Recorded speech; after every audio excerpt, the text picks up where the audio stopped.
Imperial Mind Tricks by Hiroyuki Hamada, August 10, 2018. Remember Pearl Harbor was the mantra used to enlist the U.S. population in the Imperial War in the Pacific, when it became obvious that the interests of the Japanese Empire collided with its own. The U.S. triumphantly successfully baited the Japanese imperial force into military conflict by squeezing Japan with a trade embargo, war propaganda and military provocations.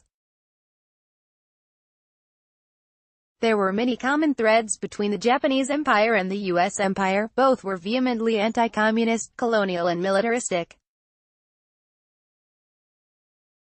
There just couldn't be two capitalist empires in the Pacific. The immediate U.S. actions after the war which was supposed to fight off the Imperial Japanese, clearly indicate that the U.S. was there to dominate the Pacific. The devastating Korean War to kill off communist forces resulted in the deaths of 1/4 of the Korean population, U.S. colonial policies against Pacific nations and beyond, and commencement of the Cold War with USSR and its allies.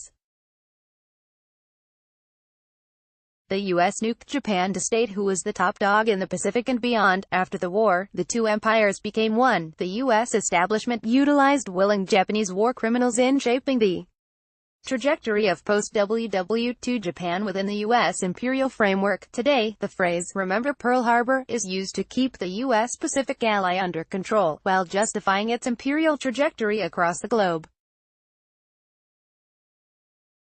Now, such an angle also helps us see 9/11 from a fresh perspective. All the unanswered questions surrounding the event, the use of the event to start a string of colonial wars against the Middle East, the use of the event to introduce draconian laws against the U.S. population and so on, delineate the nature of the imperial trajectory.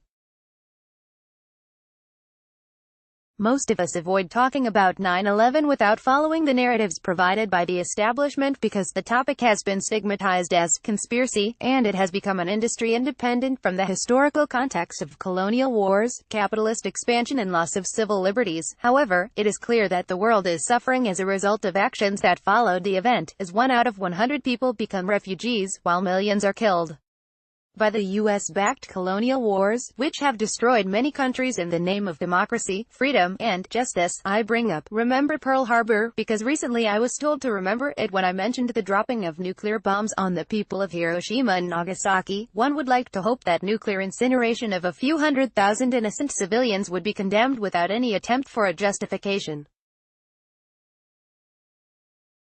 However, the U.S. school system still teaches the children that the decision to massacre so many people was necessary to end the war. Of course, such a position represents racism, American exceptionalism and colonial mentality, and it is successfully refuted by many reputable scholars and journalists as well as testimonies by U.S. military officials at the time of the events. By the time nuclear bombs were dropped, the Japanese government was seeking ways to end the war. It was totally unnecessary for the stated purpose. However, it functioned as an unimaginably gruesome live human experiment, a threat against communist powers and collective punishment against any imperial competitor which gets in the way of the U.S. empire building. If you or your family members are not familiar with the accurate version of the event, I highly recommend reading works by Gar Alperovitz and others.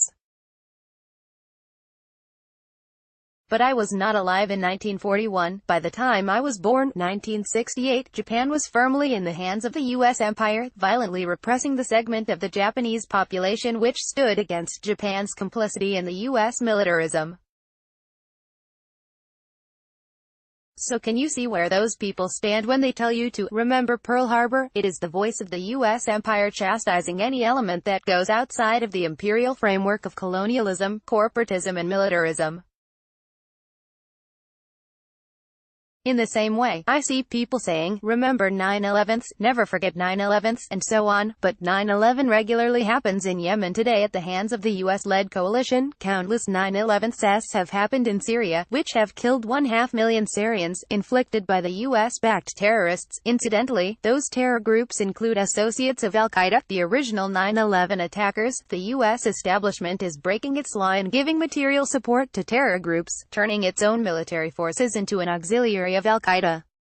Forces. 1, 2. And speaking of the origin, Osama bin Laden was once a U.S.-backed freedom fighter. In Afghanistan, the U.S. embarked on a deadly proxy war against socialist Afghanistan, and in the process, they created a justification for the highly lucrative war on terror as well. In that sense, no matter where the truth lies, there is something to the claim that 9/11 was an inside job. One can observe that the U.S. capitalist hegemony is actively shaping the imperial hierarchy by any means necessary. But there is much more. There have been over 10,000 victims of many 9/11s inflicted by the US-backed Ukrainian coup government in the Russian-speaking eastern region of Ukraine.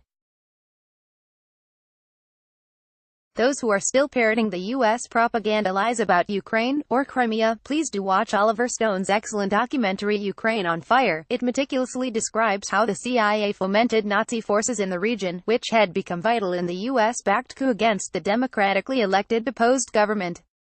Furthermore, in 2017, protester killings, which were quickly blamed on the elected Ukraine government by the media, were revealed to be Georgian snipers. In their testimonies, they claimed that they were ordered to shoot anyone to cause chaos at the scene. Shockingly, they also stated that they were under command of an American military officer. The U.S. has been arming and training Ukraine military, continuing to add numbers of victims in Ukraine. Those people who have contracted the Putin panic, an epidemic spewing hatred against anything Russian, need to recognize the gravity of the matter. Our species has suffered deaths and destruction of imperial violence for some time. Now, we have those same people in the West who have promoted the colonial savageries of murder and destruction against others, telling us that Russians are destroying our democracy. For those who do not know the history, Russia was subjected to political and economic intervention by the U.S. in the 90s. The U.S. backed Boris Yeltsin. The U.S. establishment openly bragged about him being their agent, even attacked his own parliament with tanks, killing many officials. Swarmed by the U.S. neoliberal restructuring forces, the country's socialist fabric was ripped apart to be sold away. A prominent anti-imperial historian Luciana Bone summarizes the era succinctly: the neoliberal Great Terror, known as economic shock therapy. Between 1992 and 2000, there were between 5 and 6 million surplus deaths. 170,000 people were murdered. The GDP fell by 50%, more than during German occupation in WW2. 70 million fell into poverty. Death rates increased by 60%. Like countries at war, life expectancy decreased in males to 57. Abortions increased spectacularly. Birth rates fell. Suicides, tuberculosis, measles, diphtheria eradicated in the 1930s. In short, and this was supposed to be a short post, Russia, under shock therapy reforms, became the site of an economic genocide. It's worth reading what Luciana has to say about the century-long U.S. intervention against Russia. Let's put the dynamics in a perspective here regarding the evil Russian Empire. Russia's economy is about the size of South Korea. Its military spending is about 1/12 of the NATO forces. The U.S. continues to encroach on Russia with hundreds of military bases. The U.S. has been supporting right-wing coups around Russia despite its promise not to expand NATO forces. It continues to economically pressure Russia with embargoes. Russia is a geographically huge country with rich natural resources. It is a strategic ally of the emerging economic giant China. What is the U.S. doing here? The empire has been waiting for Russia to jump on its Pearl Harbor or a 9/11, hasn't it? But after seeing what the U.S. hegemony does to a country like Russia, why would anyone bite the bait? Then we've got this insane Putin panic epidemic, which is nothing more than a product of psychopathic delusional projection by the establishment that has been hacking, intervening, destroying, hijacking and stealing other countries' political processes for generations. 2 years of allegations, accusations and speculations have not provided any proof of the Russian president stealing the election. The same thing can be said about the 12 Russians indicted recently. 3. For the government's own intelligence officer, former CIA analyst Rima Govern, is warning the people that the alleged Russian hacking is unfounded while speculating that it is most likely the work of its own agency. In any case, I am rather surprised that many people are buying such an obvious scheme of imperialism. What the U.S. establishment is concocting is a classic momentum heading toward a war described eloquently by Smedley Butler in War as a Racket. It is a tactic of fascist manipulation described by Nazi war criminal Hermann Göring. The people can always be brought to the bidding of the leaders. That is easy. All you have to do is tell them they are being attacked, and denounce the pacifists for lack of patriotism, and exposing the country to greater danger. According to how history has unfolded, what comes next are millions of horrible deaths and destruction. We have been living in an empire that requires great sacrifices among the oppressed. There isn't a future for such a scheme that stands on a pile of lies and deceptions. Every action to cover up a lie confirms the lie. The empire has been attempting to keep order by force. They've hired hitmen, many of them. But there is a time when the interests of the armed forces and the rich men collide in propping up the hierarchy. The late-stage capitalism, as gruesome and atrocious as it is, isn't entirely about protection. Racket, extortion, murder and theft. At some point, capitalists must fight among themselves for their own survival as its economic sphere suffers from its own violence and greed. This is what we are facing today. We are looking at the empire disintegrating as its economic sphere is losing its power and legitimacy, while enemies of the empire are gaining a sphere of influence. Corporate political parties, war industry, government agencies and the rest of the imperialists are struggling to assert their own interests within the imperial framework of corporatism, colonialism and militarism, while picking fights with Russia, China, Iran and any country that defies the imperial hegemony, desperately seeking ways to metastasize for their survival. But the entire imperial order is collapsing. We must not be a voice for the capitalist lords nor for the hitmen. This is a time we must reach out to people like us in Russia, China, Syria, Iran, and other peoples of the planet, and people like us in our communities, with messages of peace, sharing and mutual respect.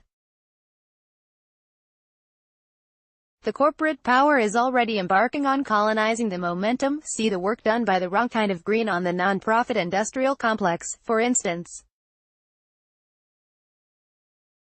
We, the people of the planet, somehow must assert our desire to bring about a new era for our species beyond the sufferings and deaths of neo-feudalism. You might feel isolated, but we are everywhere on this planet. We want to live as brothers and sisters. We want to live in harmony with our planet. We share our angles and facts for a better tomorrow for our children and their children. This is an urgent challenge of our time. Peace to us all.